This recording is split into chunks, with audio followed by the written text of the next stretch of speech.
Alright, hello everybody, and today we're going to be having a look at the logarithm of a matrix. So in this video specifically, we're going to be having a look at log base e, so the natural log, but you can define it for any other bases just by doing a change of base to base e. So before we tackle this example right here, we want to have a look at a more general case just to make things easier for us. So instead of looking at that, let's just consider some matrix A for now, and we want A to be a 2 by 2 matrix because we're just defining it for a 2 by 2 matrix in this video, and we want this A matrix to be diagonalizable.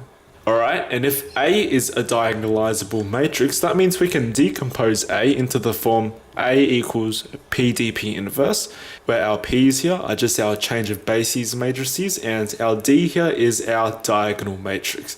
And why is this useful? Well, a neat property of diagonalization is that if you raise this A to any power n, that's just equal to PD to the n, P inverse.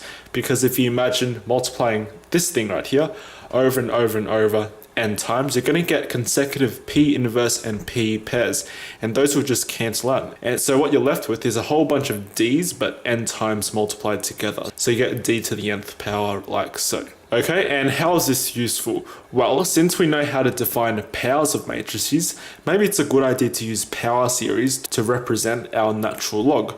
So if you know the Maclaurin series of natural log of x plus 1, so ln of x plus 1, that's exactly the sum running from n equals 1 to infinity of negative 1 to the n minus 1 over n, and then you have an x to the n hanging off the ends. Okay, but the problem here is that this argument of the natural log is x plus 1, but we actually want the natural log of x itself. So what we can do is shift our input range by a little bit by saying that x plus 1 will turn into x, meaning that x will turn into x minus 1. Okay, and if we do that shift there, we're going to get the natural log of x being equal to sum running from n equals 1 to infinity of negative 1 to the n minus 1 over n, and we're replacing this x here with x minus 1 and raising all of that stuff to the nth power.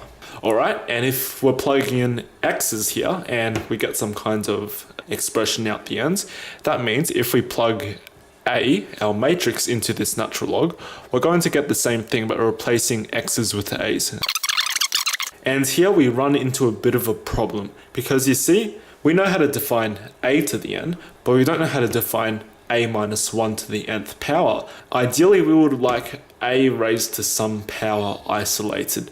So you see, here we have two terms right here and raised to some power right here.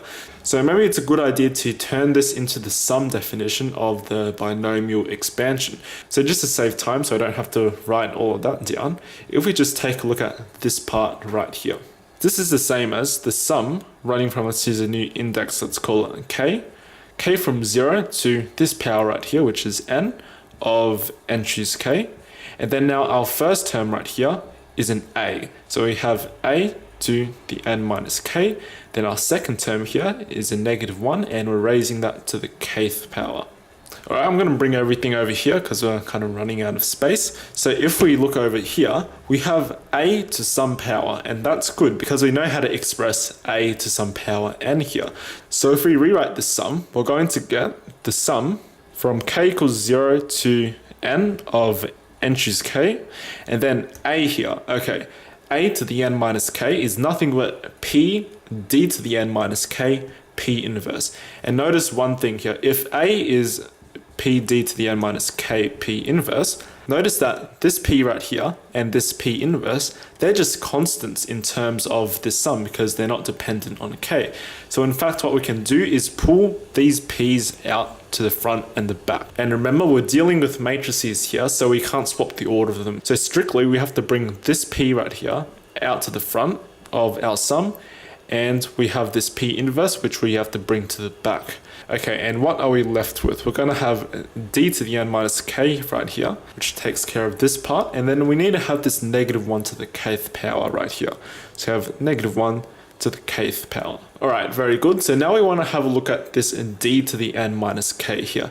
And if we define d to be some diagonal matrix with entries d1, 0, 0, d2, then a nice property of diagonal matrices is that if you raise d to any power n, then that's just the same thing as raising each of these entries to the nth power, and you can prove this quite easily using some matrix multiplication. But here, what we can do is replace this matrix here with this d. So why not just use the same power here? If our diagonal matrix is to the power of n minus k, we'll just add a minus k here, then the entries will be in d1 to the n minus k and d2 to the n minus k. So these powers here are all the same. So if we substitute all of this junk into here, what we end up with is pretty much the same thing, but we're just replacing it with a matrix. So we still have n choose k here, sum from k equals 0 to n, still have the p out the front, and the -1 to the kth power here, and p inverse. Alright, so this is the idea of what we're going to do right now. We're going to bring all these operations outside of our matrix inside of our matrix, because the idea is we want to turn this function of a matrix into a matrix of some function of something. So you'll see what I mean by that when we get started. So first of all, we have this n choose k here, which is just a constant, and this -1 to the kth power, which is also just a constant. So in fact, what we can do is pull both of those into the matrix. So multiplying both of those into our matrix. So what we're going to get is p, sum from k equals 0 to n of, now we have a big matrix with entries n choose k. So multiplying this into this d1 and this -1 to the kth into this d1 to the n minus k. So you have d1 to the n minus k as well as this constant right here. Then 0 right here. And then we're going to get 0, n choose k, d2 to the n minus k, then a -1 to the k. Let's close off that matrix, close off the sum, and then we have a p inverse like so. So you see, now we have a sum of a matrix, and our sum is running from k equals 0 to n. And in fact, what we're doing here is we're summing together a bunch of matrices. And in fact, whenever you add matrices, their respective entries will also add together. So all the entries on the top left will add together, all the entries on the bottom right will add together. And we're still adding all of these from k equals 0 to n. So if we're summing a bunch of matrices together, all we're really doing is summing all the entries together. So we can in fact rewrite this quite nicely as being p, and we're going to have this big matrix here, but each of these entries here are also being added from k equals 0 to n. So we can invite this sum into each of these entries here to get the sum from k equals 0 to n of n choose k, d1 to the n minus k, -1 to the kth power. Then we have a 0 here, another 0 here. Then we're also adding this entry here from k equals 0 to n.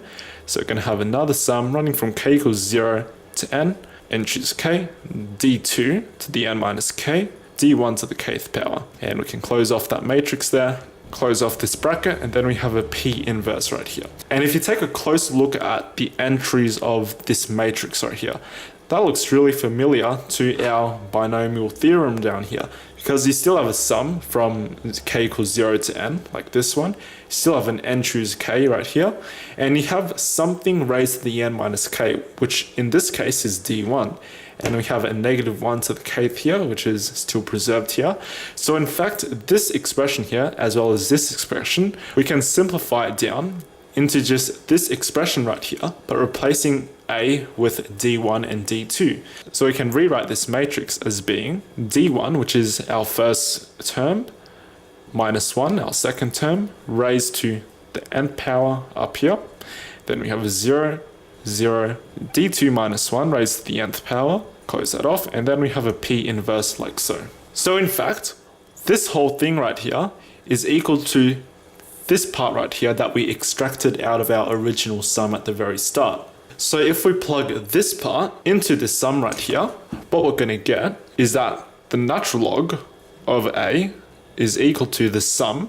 And now we have this outer sum here running from n equals 1 to infinity. So sum running from n equals 1 to infinity, -1 to the n minus 1 over n. And then we're going to replace all of this junk here with this term right here. And notice p and p inverse are just constants, so we can bring those out to the front and the back respectively. So we still have this giant matrix right here. Then we have p inverse at the back there. Alright, so now what we're going to do is very similar to what we did with the binomial expansion part. We're going to take all these operations on this matrix here, so all these constants, and chuck them into the matrix and try to get some kind of function inside of our matrix.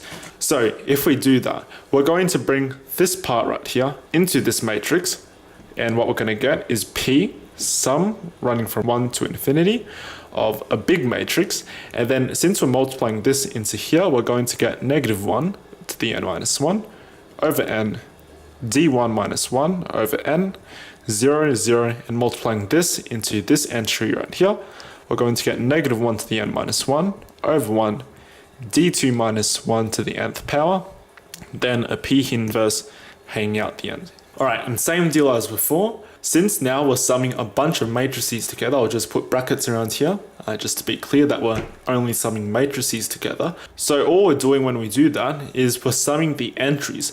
So if we're summing the matrices from 1 to infinity, then we're also summing these entries here independently from 1 to infinity. So what does that look like? We have P, now a sum, and this entry is being summed from n equals 1 to infinity. So we have sum from 1 to infinity, -1 to the n minus 1 over n, d1 minus 1 to the nth power, 0, 0, and then we have another sum here running from n equals 1 to infinity of -1 to the n minus 1 over n, d2 minus 1 to the n, close off that matrix, and p inverse.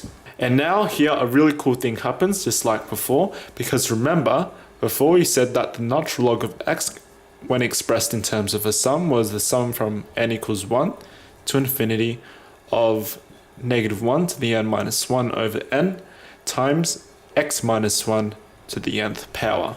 Alright, and here, this thing here and this thing here, these two entries follow in the exact same form, but instead of having this x here, we have this d1 and d2 here.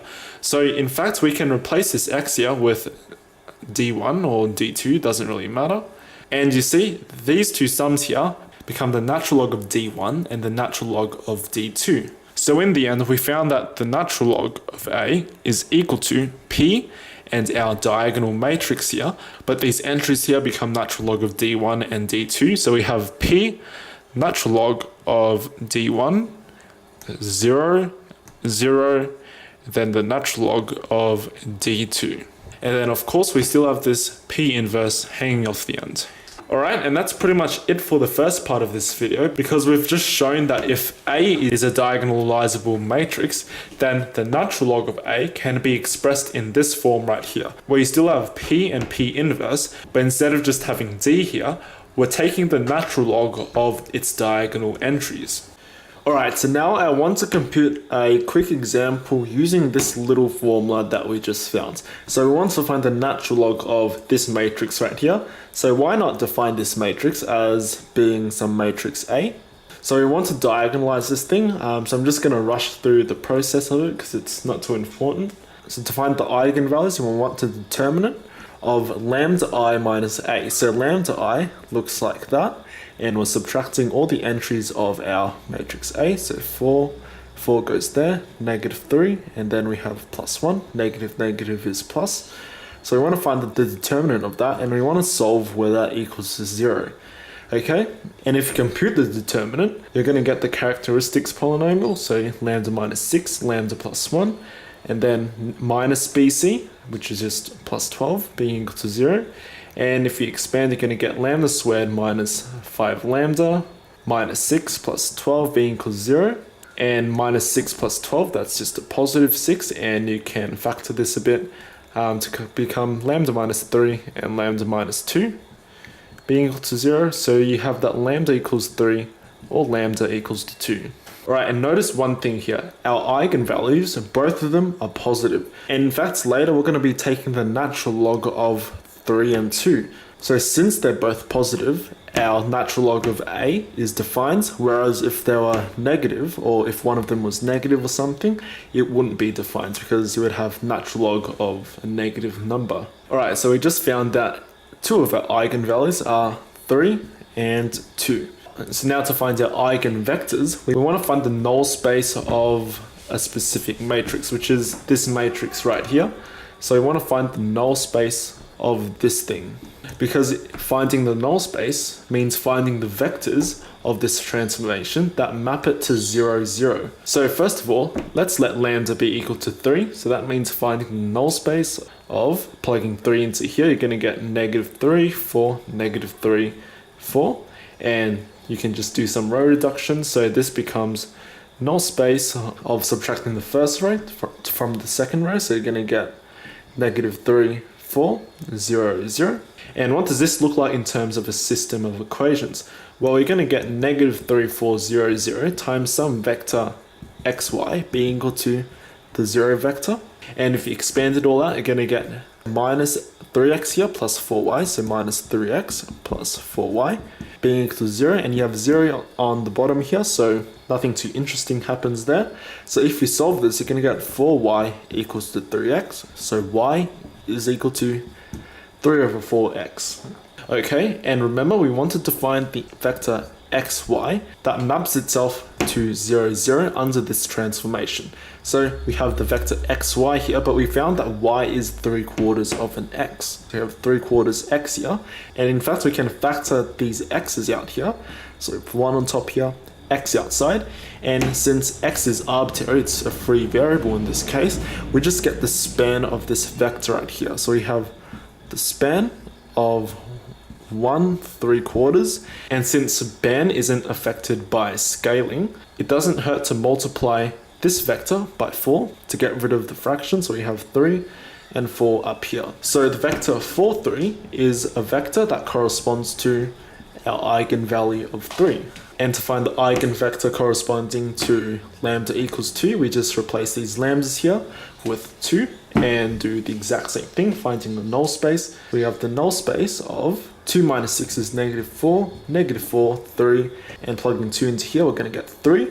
And just doing some simple row reductions, dividing the top row by 4, dividing the bottom row by 3, we're going to get the null space of -1, 1, -1, 1.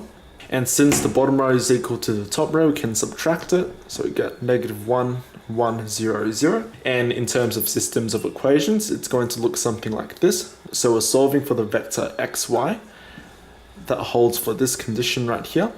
And if you expand all that out, you're going to get the equation -x plus y, -x plus y, being equal to 0 here. And again, we get 0 on the bottom here, so nothing interesting happens there. So just solving this for y, we're going to get y is equal to x, but we want to find the vector xy that holds for this condition, but we found that y is equal to x, so we have x and replacing y with x because it's the same thing, and factoring out an x, we're going to get x, 1, 1. X is a free variable, so we just get the span of 1, 1. So we found that the vector 1, 1 is a vector that corresponds to the eigenvalue of 2. Alright, so now what do we just find? We want to rewrite our matrix A in terms of PDP inverse. So first of all, P will be our matrix of eigenvectors. So let's combine these two vectors together to give us 4, 3, 1, 1. And D is our corresponding diagonal matrix of eigenvalues. So since we put this vector first, we need to put 3 first here. Then we can put 2 down here. And now we just need to compute P inverse. So P is this matrix right here. So P inverse is 1 over the determinant, which is in this case 4 minus 3. So that's just 1. So actually let's forget about that. So 4 minus 3 is 1. And all we're doing is swapping 4 and 1. So 1, 4, and flipping the signs on B and C. So -3, -1. So this is P inverse right here. So 1, -1, -3, and 4. So this matrix here, when you multiply all of this junk together, you're going to end up back with your matrix A. Alright, so now what we want to do is take the natural log of our A here. But remember, taking the natural log of A is the same thing as having our P, so we'll just write that down right here. And then for our D matrix, we're taking the natural log of the entry. So we have natural log of 3 here, 0, 0, natural log of 2. And we still have P inverse right here. So now that we have that, all we need to do is a bunch of matrix multiplication. So let's just do that quickly. We're going to get 4, 1, 3, 1. and then multiplying these two matrices together, we're going to get natural log of 3. Here we should get negative natural log of 3. And then here we're going to get negative 3 natural log of 2. And then over here, we're going to get 4 natural log of 2. Alright, now multiplying these two matrices together, what we should end up with, it's going to be quite messy, but it's going to be 4 natural log of 3 minus 3 natural log of 2. And for this entry, we should get negative 4 natural log of 3 plus 4 natural log of 2. And for this entry, we're going to get 3 natural log of 3 minus 3 natural log of 2. And then this entry, finally, we're going to get negative 3 natural log of 3 plus 4 natural log of 2. Alright, and to simplify all of this mess right here, why not use the natural log property to bring this constant here out to this exponent right here? So now we should end up with natural log of 3 to the 4th power. And notice one thing here, we have a natural log minus another natural log after we bring all these coefficients up. So in fact, we can divide the argument of this natural log by the argument of this one. So here we're going to get 3 to the 4th power over, bring this 3 up here, we're going to get 2 to the 3rd power. And then now here, if you bring this up first, we're going to get 2 to the 4th power minus, and then here we're going to get 3 to the 4th power, and since this part is being subtracted, we're going to get the natural log of 2 to the 4th power divided by 3 to the 4th power. Alright, and over here, this part's a bit easy because you can just factor out that 3, and then you have ln3 minus ln2, which is just the natural log of 3 over 2. And finally, over here, bring this 4 up, we're going to get 2 to the 4th power, then bring this 3 up, we're going to get 3 cubed. And since this part is being subtracted, we're going to get natural log of 2 to the 4th power divided by 3 cubed. Okay, and now we just need to simplify this matrix a little bit. So here we have 81 over 8, so that becomes the natural log 81 over 8. And here, actually, instead of bringing these powers up, we should have left it out the front. So we should have had 4 2/3, so let's write it like that, 4 natural log of 2/3, and then over here we're going to get the exact same thing, 3 natural log of 3 over 2, and then here we're going to get 16 over 27, so we're going to get natural log 16 over 27, and that should be it. So in the end, we found that the natural log of this matrix here is this junk right here. And in fact, in a future video, I might prove that this is the case with this exact example by taking the exponential of this whole entire matrix here. And in doing so, we should arrive back at here, because if you take the exponential of the natural log of some number x, that's just x. So it makes sense that the exponential, so e to the natural log of our matrix A here, should indeed return us with an A. So I might prove that in a future video, but yeah, that's pretty much it for this slightly longer video on the log of matrices. And yep, I'll see everyone next time.